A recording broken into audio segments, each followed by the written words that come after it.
সাজসের কথাটা তুমি বললে ঈশান, যেখানে যে 134 নম্বর ওয়ার্ডের যিনি কাউন্সিলর শামস ইকবাল এবং তার সঙ্গে যে প্রমোটার যাকে গ্রেফতার করা হয়েছে, কি কারণে গ্রেফতার করা হয়েছে না নির্মীয়মান এই বেআইনি বহুতল যা ভেঙে পড়েছে, যার জেরে 10টা মানুষের প্রাণ গিয়েছে, তাদের মধ্যে আঁতাত।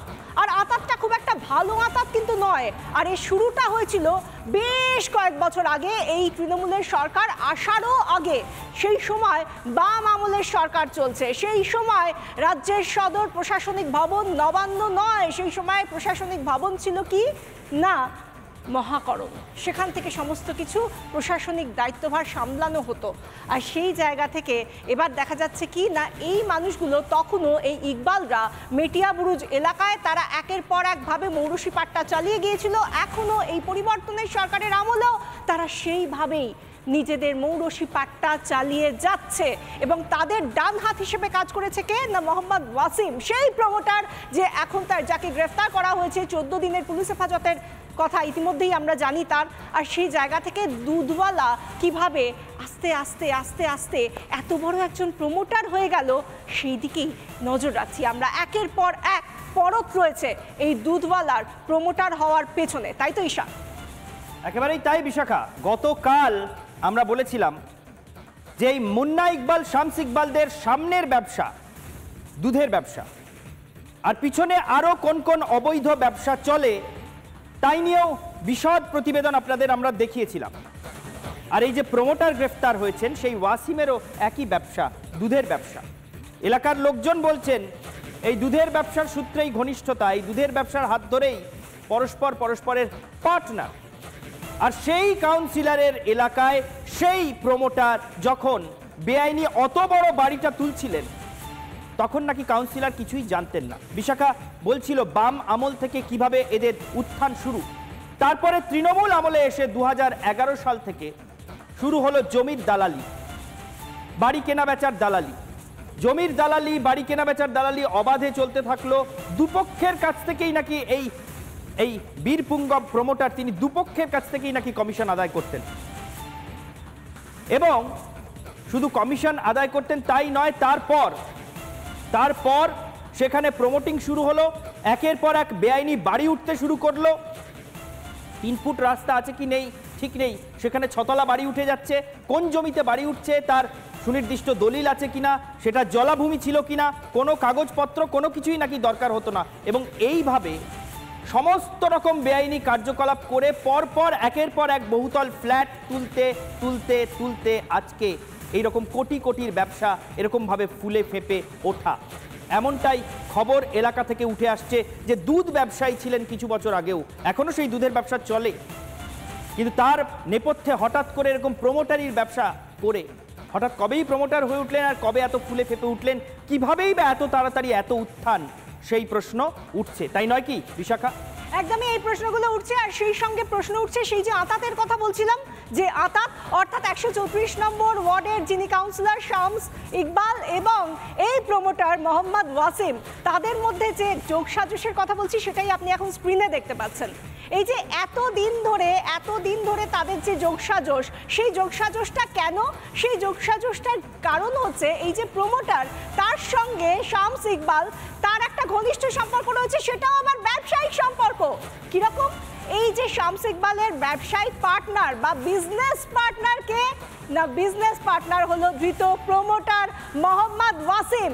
তাহলে নিশ্চয়ই ঈশান এটা আমরা দর্শকদের বোঝাতে পারছি যে ঠিক কোন কোন জায়গায় কমন ফ্যাক্টর রয়েছে এবং সেই কারণে এদের দুজনের মধ্যে এত ঘনিষ্ঠতা।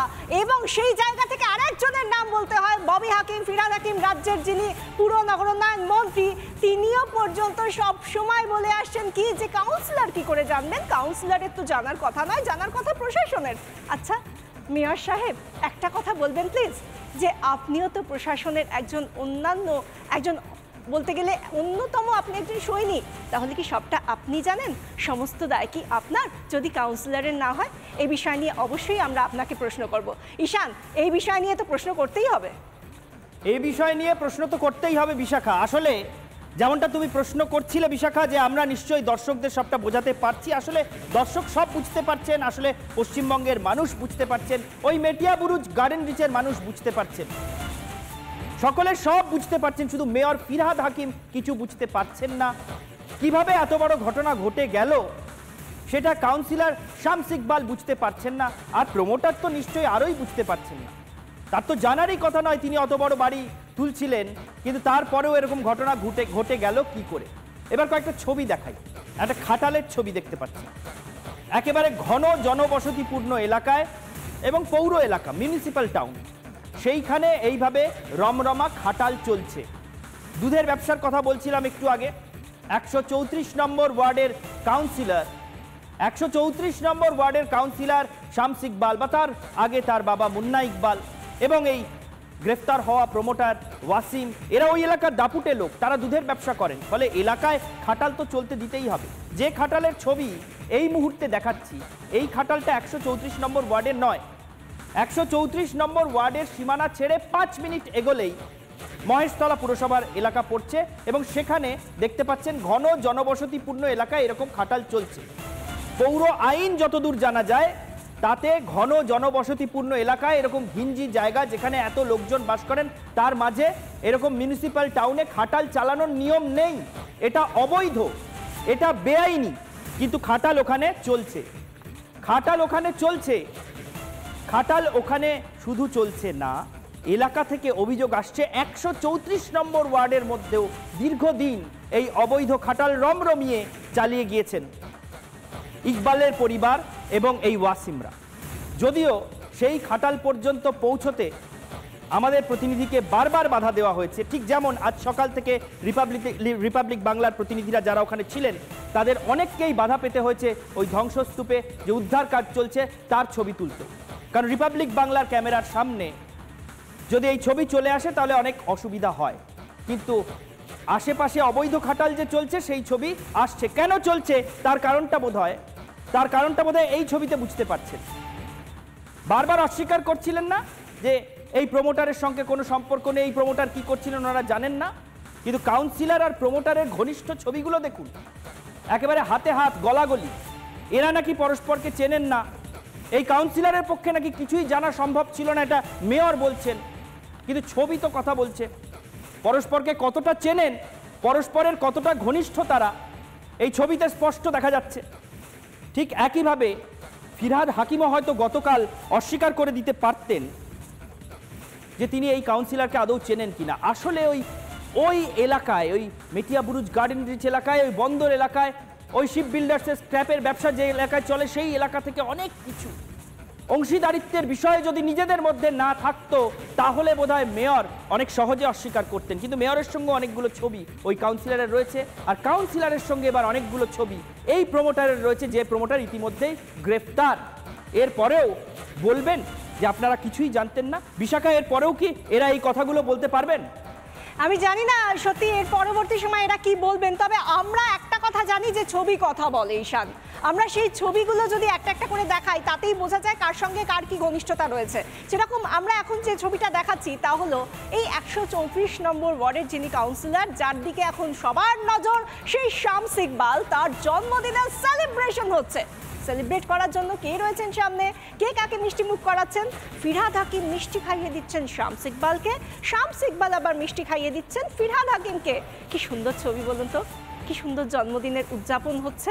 আর এই যে জন্মদিনের উদযাপন, এর পরেও আমাদের কি সত্যিই বলে দিতে হয় যে কেন ফিরহাদ হাকিম শুধুমাত্র 134 নম্বর ওয়ার্ডের যিনি কাউন্সিলর তাকে গার্ড করার জন্য বা তাকে প্রোটেক্ট করার জন্য কেন এত উঠে পড়ে লেগেছেন? কেন বলছেন কাউন্সিলরের কিচ্ছু জানার কথা নয়, কোনো কিচ্ছু জানবেন না কাউন্সিলর, সব জানবেন প্রশাসন? তার মানে তিনি কাউন্সিলরকে কোথাও আলাদা করে রেখে দিচ্ছেন, তিনি প্রশাসনের কেউ নন। এমনটা অন্তত আপনাকে, যারা আপনারা 134 নম্বর ওয়ার্ডের ভোটার, যারা ভোট দিতে গিয়েছিলেন, তাকে জনপ্রতিনিধি করেছিলেন, তাকে নিয়ে হয়তো আপনাদের এটাই ভাবাতে চাইছেন ফিরহাদ হাকিম। আমরা তারা যাই ভাবাতে চান না কেন, বিজেপির তরফ থেকে পাল্টা কিছু অভিযোগ করা হচ্ছে, কিছু দাবি করা হচ্ছে। যেরকম রাকেশ সিং, বিজেপি নেতা, তিনি কাউন্সিলর এবং মেয়রের গ্রেফতারির দাবি করেছেন। রাকেশ সিং কি বলছেন শুন। কলকাতার মেয়র ফিরহাদ হাকিম, ওখানকার কাউন্সিলর শামস ইকবাল অনিল, এটা একটা এফআইআর হয়েছে শুনেছি, তার মধ্যে একটা অ্যারেস্ট হয়েছে। সে অ্যারেস্টকে আমি একটা আইওয়াশ মনে করছি। অ্যারেস্ট করতে হবে ববি হাকিমকে অ্যারেস্ট করতে হবে শামস ইকবালকে। রাকেশ সিং এর বক্তব্য শুনছিলেন। রাকেশ সিং এর বক্তব্যের পরে আরো একজনের বক্তব্য শুনিয়ে নেব। তার আগে একটু আগে বলছিলাম না আপনাদেরকে যে ওই এলাকায় এবং আশপাশের এলাকায় বেআইনি খাটাল চলছে। এই বেআইনি খাটাল যে চলছে এবং তার হোতা যে ওই ইকবালের পরিবার এবং এই ওয়াসিমরা, সেই কথা ওই এলাকায় কান পাতলেই শোনা যাচ্ছে। অনেকে প্রকাশ্যে মুখ খুলতে চাইছেন না।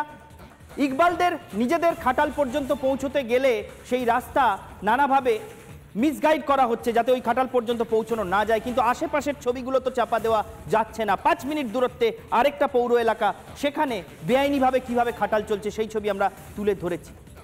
এইভাবে কি জনবসতিপূর্ণ এলাকায়, পৌর এলাকায় খাটাল চালানো যায়? কলকাতা পুরসভার বিজেপি কাউন্সিলর সজল ঘোষ কি বলছেন শুনবো। সারা শহরে কলকাতা পুরসভা খাটাল নিষিদ্ধ করে দিয়েছে। আর এই যে শামস ইকবাল, এর ফ্যামিলি বিজনেস, পারিবারিক ব্যবসা নাকি গোয়ালা, মানে গরুর দুধের ব্যবসা। আমার প্রশ্ন হচ্ছে পরিষ্কার, এমনি তো সারা শহরকে খাটাল বানিয়ে দিয়েছেন মেয়র, সেটা বাদ দিলাম, কিন্তু যে শহরে খাটাল নিষিদ্ধ সেই শহরে একজন পৌর প্রতিনিধি কিভাবে খাটাল মালিক হন সেটার কথাও তো আজকে দাঁড়িয়ে আমাদের মাননীয় মেয়রকে বলতে হবে। এই সহজ সরল প্রশ্নের উত্তরটা বাংলার মানুষ আজকে জানতে চাইছে।